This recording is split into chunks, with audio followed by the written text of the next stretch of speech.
Magandang araw mga kahunta. Narito kami ngayon sa aming kapirasong lupa dito sa Barangay Bungahan, Ibaan, Batangas, para daanan yung ilang harvest. Ikakarga natin dito sa ating solar bike.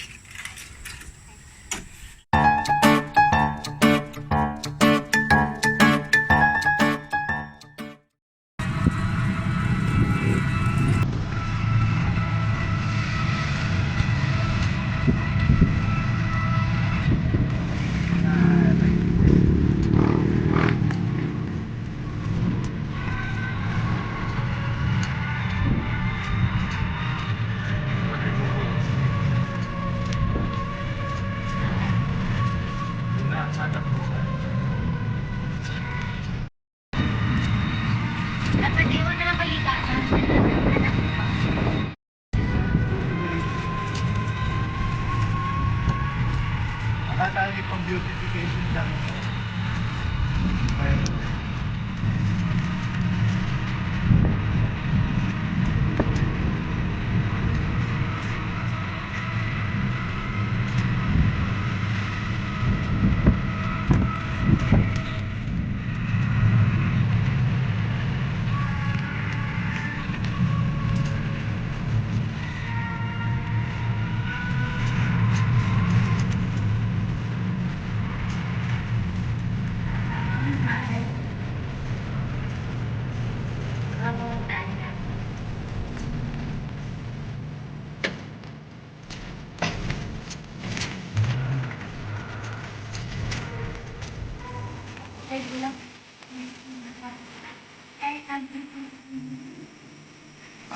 Tragit kiroran yan.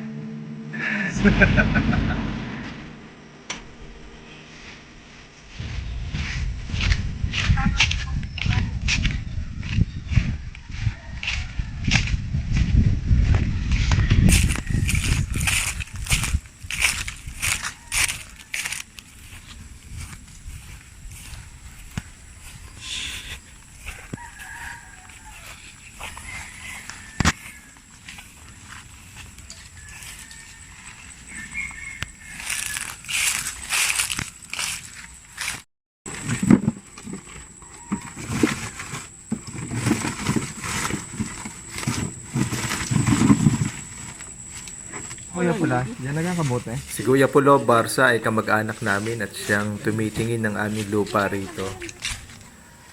Dati-rati ay nakakapagtanim pa ng palay dito at natanda ko pa nga nung high school nakapag-ani pa ako rito kasama ng inay. Pero dahil sa kawalan ng patubig at iba pang mga problema, nahinto ang pagtatanim ng palay. Sa kayang pagkadaon.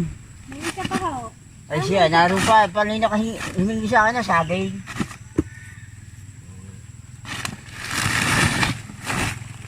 Makuliti ba na? Ay, dadaan dito.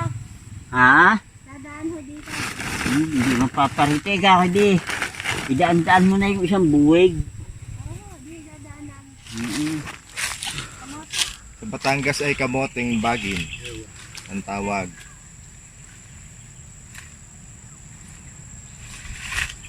Yan, mangunguha tayo ng talbos. Ito ay magaling sa mga low blood.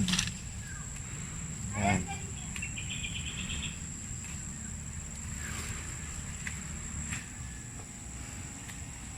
Anong pwedeng itanim na ganyan? Oo, labig na. Ano, bubunot? Kaya. Nakakapla ng ganyan. Nakakapla. Hindi, nakakap na lang. Eh, tulad na rin.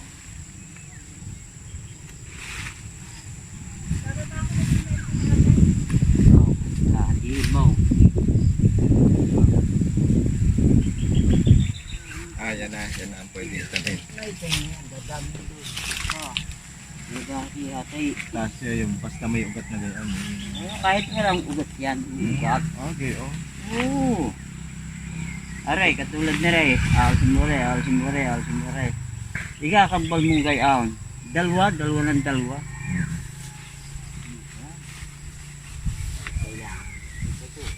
O pwedeng ari din lahat. Oo, pwede. Eh, pwede mo lang puti.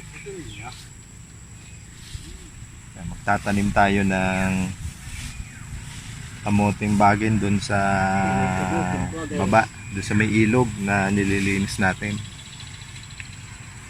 Para pagkukuhan, marami na tayong mapapanalbusan. At kung maganda ang bunga, ay makakapag-ani tayo ng kamoting bagin o sweet potato.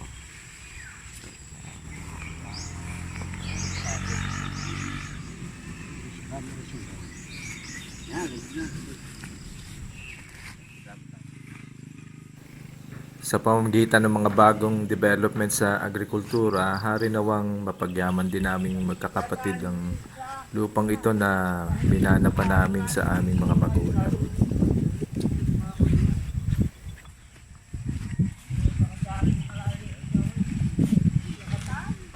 Isang araw babalik tayo, mahal. Kukuha tayo ng baka.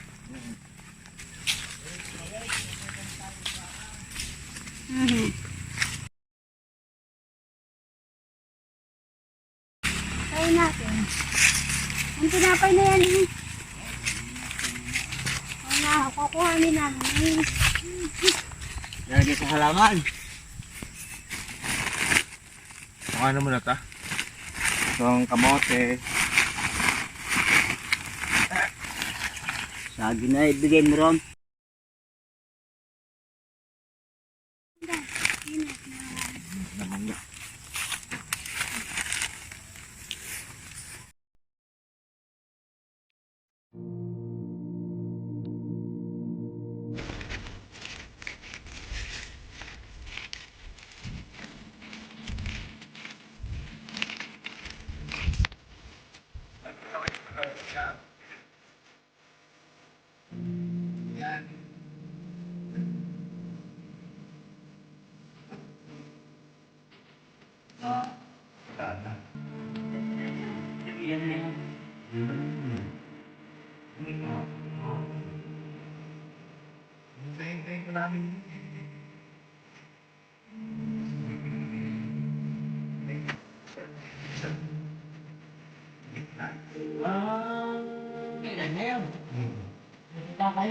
Sisiliti.